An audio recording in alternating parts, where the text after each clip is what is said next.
Hello friends, on today's video I'm going to be demonstrating the Kindling Cracker XL.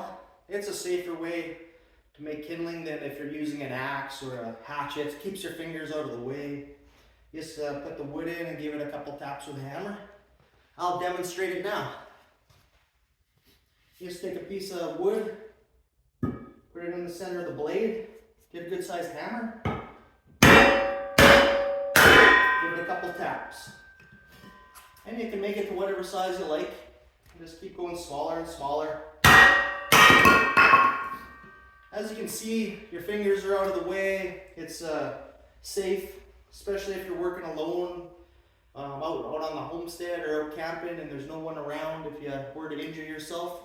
It's a good tool. I recommend it. It's actually even fun to use. I've had it for about 3 years now, and I really enjoy using it. Yeah, if you like the video, please like and subscribe. If you have any questions or comments, please leave them in the comment section. Thanks for watching.